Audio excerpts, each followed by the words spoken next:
This week on the 11th OVC, let's talk about your mounted trousers.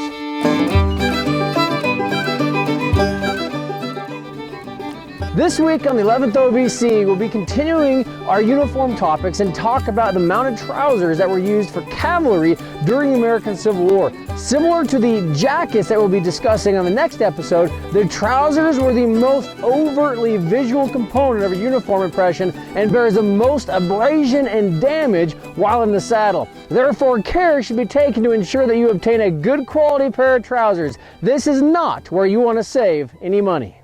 When it comes to talking about mounted trousers, I have found in my own little research that it basically parallels that of the foot or infantry style trousers. The issues and tips geared toward our infantry brethren still hold true when talking about the mounted versions. What I mean by this is that the same contractors and arsenals that made and issued the infantry trousers also made the reinforced mounted version, with the weight of the wool being the same as the foot pattern for the most part. Along with many other parallels, there might be some useful information that our infantry brethren can get from this video as well. Once we cover the basic construction of these trousers, we will look at a few pair of original mounted trousers to point out some of the key differences, but the biggest difference being the extra reinforcement that they had in the seat to help protect against the excessive wear obviously done or obviously got when riding the saddle for many thousands of miles. So one of the first things that you need to know as a reenactor is the importance of getting the right fabric for your impression. If you look at original clothing, you will find that the weave of both the common trouser and the jacket, like the shell jacket or the sack coat, are much finer and tighter than what we generally can get as reenactors, or generally the wool we get today. This is where the saying, "you get what you pay for," comes into play. The generic Sutler Row quality wool used for trousers only stands up to 1 or 2 years of reenacting, let alone true hard campaigning. In this close-up, you can see that the Sutler Row quality is looser, more frayed, and actually a little bit thicker than the original. And trust it from being in the mountains of Wyoming, thicker does not necessarily mean warmer. The Sutler Row pants are significantly less insulated in both winter and summer. And that's what we're talking about, is when you get a cheap wool, whether it's hot during the summertime or cold during the wintertime, that tighter weave actually is what you want. That good quality weave is what you want, both for durability and insulation, both in cold and in hot days.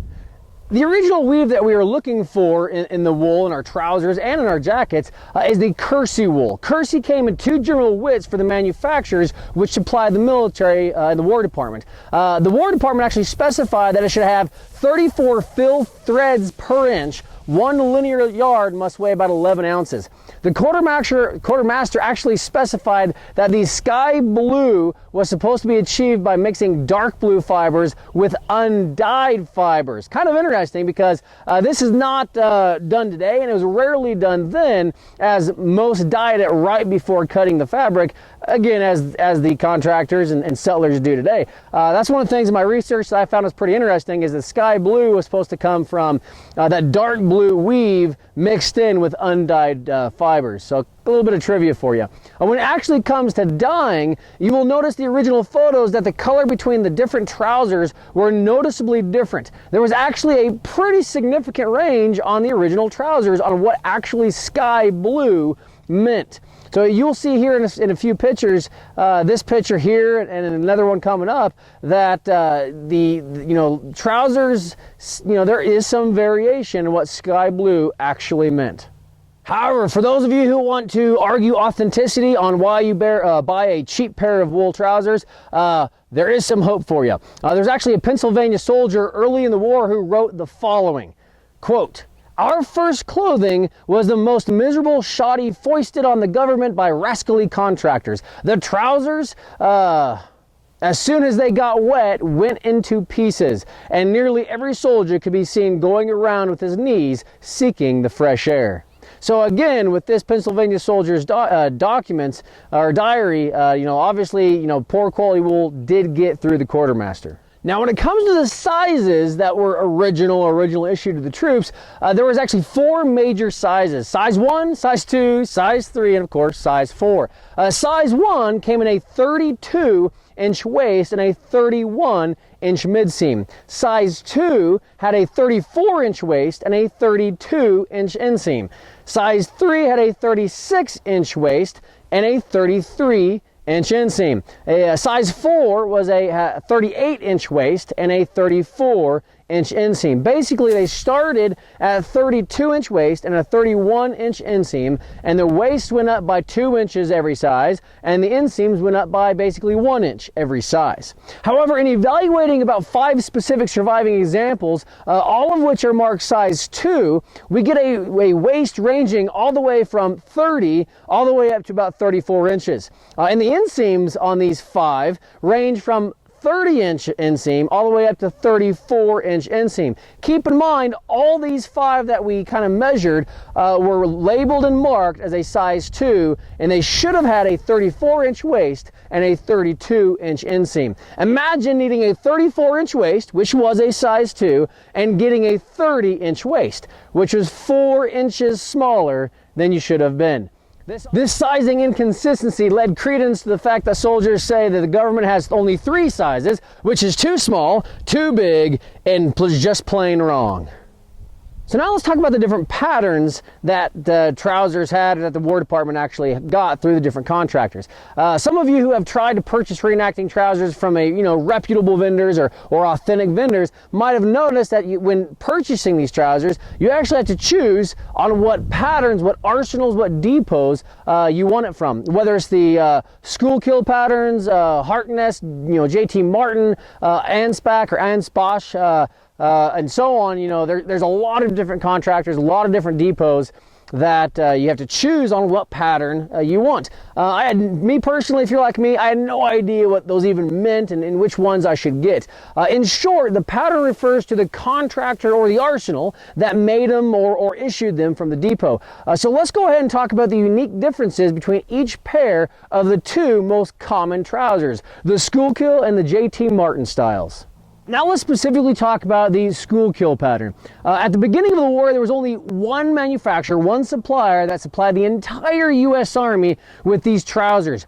It was the Schuylkill Depot in Philadelphia. These trousers were completely hand-sewn and included 4-button suspender buttons and the yoke style back. It had a 5-button fly facing the watch pocket and vertical side pockets on the seam.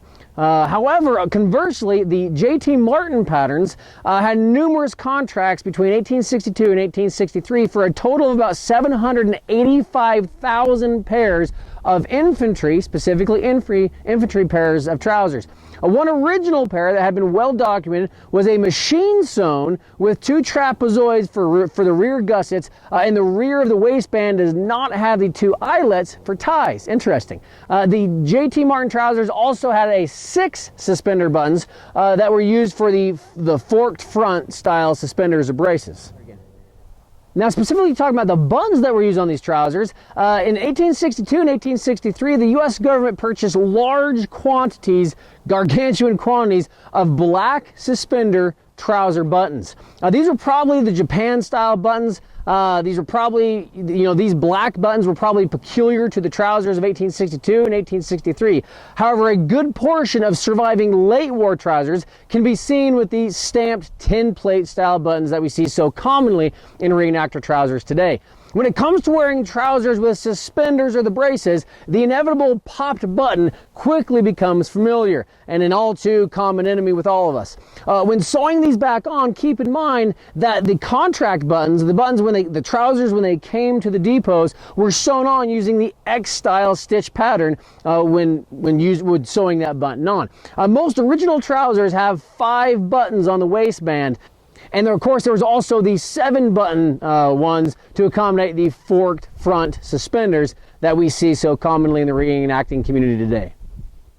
Now let's talk about pockets. Pockets were normally made from the drill or unbleached muslin and set into the side seam of most of these contract trousers that we're talking about. Yes, for those guys that significantly more than I'm covering today, there's a lot of variations that's not, it doesn't hold true, near as much. But for the general, for the trousers we're looking at, and the Sky Cool or the School Kill, and the JT Martin ones we're looking at, generally they were set in the side seam. All issue trousers, which also had a watch pocket on the right front as well. Waistbands and the flies now. So one of the easiest things to look at for quality pair of reenacting trousers, or even when identifying original pairs, is the presence and the quality and the configuration of the waistband and the waistband lining.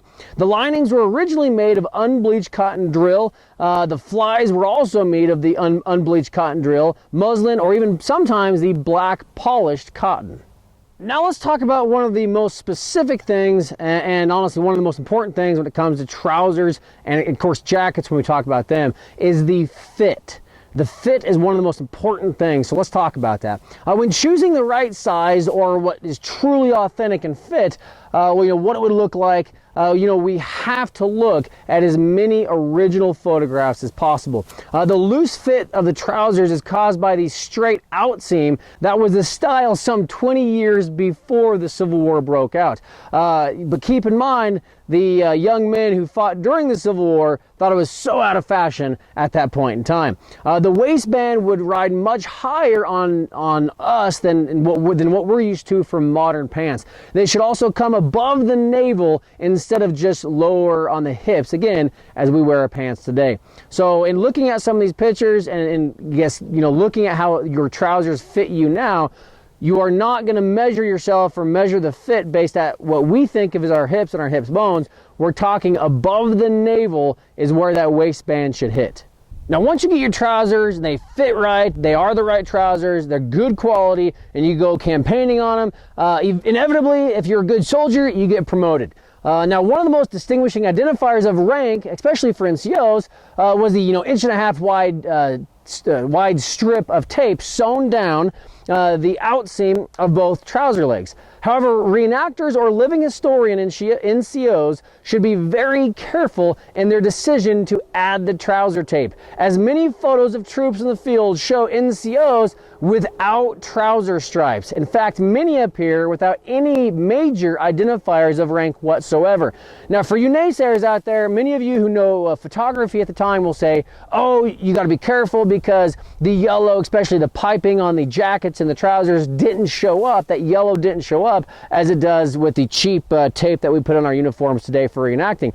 Yes, that is true. As you'll see in this picture here, this picture of us, we have two jackets that you cannot see the piping, and of course the one that you can see the piping. We are aware of this, and still, in addition to that, there are a lot of examples of NCOs not having any stripes or down their pants or anything like that. So again, just keep in mind, everything we filter our hobby through is NUG.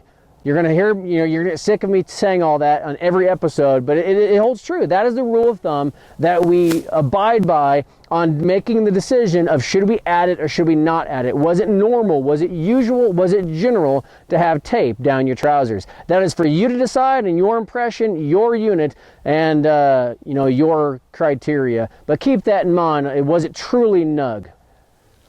As you may have noticed at some reenactments, you'll find guys who have totally gone away with their suspenders or braces completely and gone to more of a belt or civilian belt style way of keeping the trousers up. The wearing of a civilian belt to hold up one's trousers is generally an underrepresented portion of this hobby. Most reenactors tend to lean more toward the braces or the suspenders than the civilian belts. After reviewing a fair amount of photos at the Library of Congress, which by the way is a great resource, I have noticed many examples of both belts and braces being used, as well as many other means. At least in the photos in which you can make out what type of device is being used to hold up their, the individual trousers, because there's not a whole lot of those in the context of the big scheme of things, since generally they had jackets on or they had something else on that hides exactly how they kept their trousers up. This also brings up the use of a rifle and cartridge box as a way to do this as well. It was done, but how often, we don't really actually know. We see individuals doing this in the hobby. So again, as long as there's a good representation of belts, braces, suspenders, using the cartridge boxes and their slings to hold up the trousers, all that was used and the question is it overrepresented or underrepresented in the hobby? Some authentics, or the campaigner units, some of them actually have gone back to braces, because on the authentic circles, wearing civilian belts is arguably an overrepresented aspect in how we keep our trousers up. I personally have not crossed over using a belt. As you can see, I'm still wearing my suspenders, my braces, but it seems easier to deal with. Obviously, I'm not a big fan of suspenders. They fall down. If I don't have a jacket on, it does get in the way. And if you have a civilian belt, it wouldn't pop off the buttons. I've resewn these buttons on, I don't know how many times. I can see the benefit of it, just haven't done it myself yet. So also keep in mind that if the trousers fit, then this entire conversation is a moot point, and there is no need for any of these devices. And again, that's if they fit, which from what we can tell wasn't NUG during the American Civil War. Now that we have outlined the basics of Civil War trousers, let's compare an original pair to a medium quality pair reproduction, and lastly a cheap reenacting pair. As you can see in this picture of an original Schuylkill Arsenal mounted trouser, the lining of the waistband is a bit thicker than either of the two reproductions. Also note the identifying marks on the lining as well. In this picture, you can see the original side pocket and watch pocket on the trousers. Then look at how the watch pocket in the other set of repro trousers are set a bit further from the original side pocket on the seam. In this picture, notice the fly buttonholes and the stitching on all the lining as compared to the other two reproductions.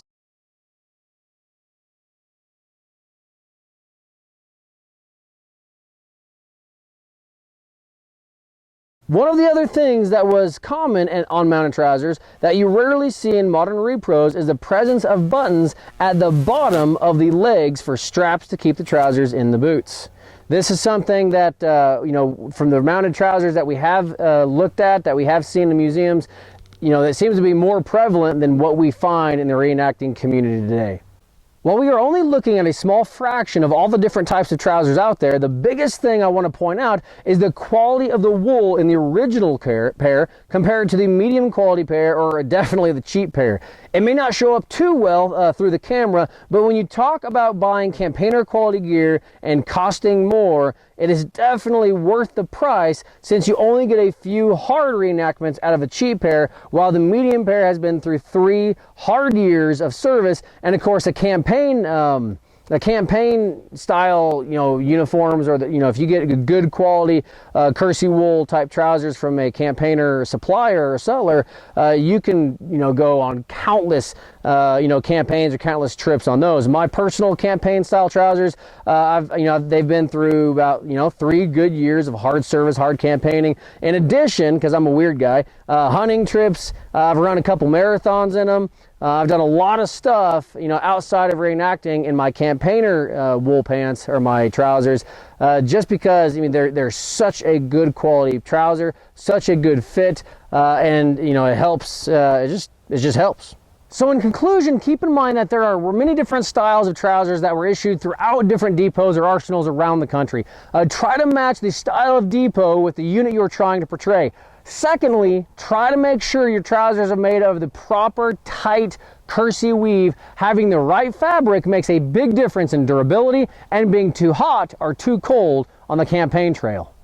As you can see from this pair of cheap trousers compared to the ones I have on, the quality is shoddy at best. In fact, if I hold it up to the sun, you can probably see sun through it. As with most of us, money is always in short supply. One way that we can obtain quality trousers at a cheaper price is to order a kit from a quality vendor and then sew it together yourself. This will get you a great pair for the cost of Settler Row quality. Something to keep in mind when purchasing your reenacting clothing. Having a good quality pair of trousers, especially for a cavalry reenactor, is arguably the most important part of your impression and the surest way to ensure comfort through hundreds or even maybe thousands of miles in the saddle. Thank you again for watching 11th OVC. We hope you enjoy these episodes. If you do, please like us, please subscribe, and please share us on Facebook. Thanks again for watching the 11th OVC. See you next time.